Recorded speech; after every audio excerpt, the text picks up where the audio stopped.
Hello, I'm Eleanor Yearwood and my business is ktpworks. We work with businesses and organisations to help people understand more about themselves. And so one of the models I'd like to take you through this morning is called Myers-Briggs Type Indicator, or MBTI for short. Myers-Briggs has been around for about 60 years and is used by most of the FTSE 250 companies. So if you'd really like a quick insight into what Myers-Briggs is about, let me just take you through that. So it looks at 4 different dimensions, so whether you are more extroversion or introversion in your personality, sensing or intuition, and I know the I has already been used, so in Myers-Briggs they call it N because the I has been used up here. The next one is about thinking and feeling, and then the last one is judging and perceiving. So let me just take you through these. Extroversion doesn't mean extrovert, life and soul of the party. It's more about where you get your energy from. So you're energized by the outside world, by going outside. So in order to think and make decisions, do you need to go and talk to people about it? Do you need to bounce ideas around?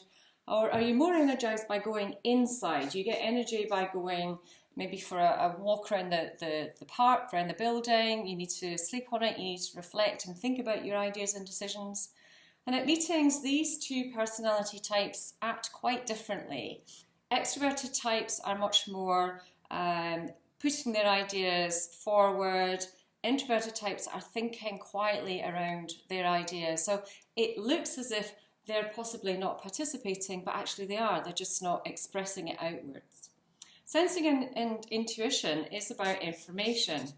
So how do you take in information? Sensing types take in information using their 5 senses. They're detailed, factual, pragmatic. They like things which are more tangible.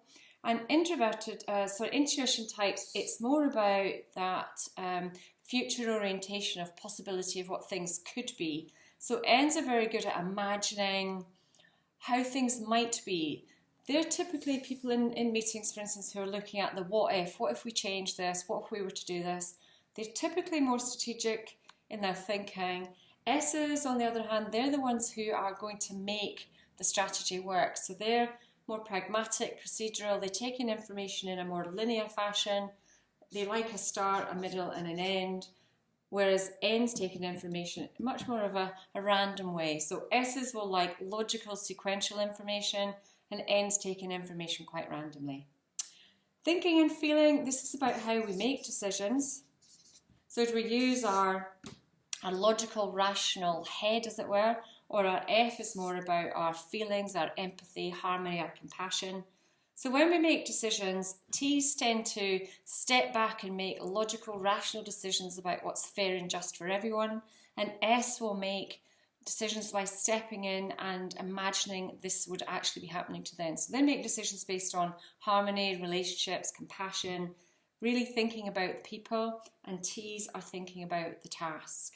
And the last one, judging and perceiving, it isn't as it sounds. It doesn't mean if you're a J that you judge people. This is more about how you like to orientate or structure your time. So J's are structured in as much as they like to make a plan and follow a plan. They like closure on things. And P's are much more flexible, spontaneous. They like last minute pressure. J's, on the other hand, they like to be much more organised with their time. They like to know what they're doing, when they're doing it, who they're doing it with. So typically, diaries of J's are very structured and organised, and they don't really like them being messed about with or tampered with. P's, on the other hand, are much more spontaneous and flexible and last minute. So hopefully you found that helpful. Thanks, bye.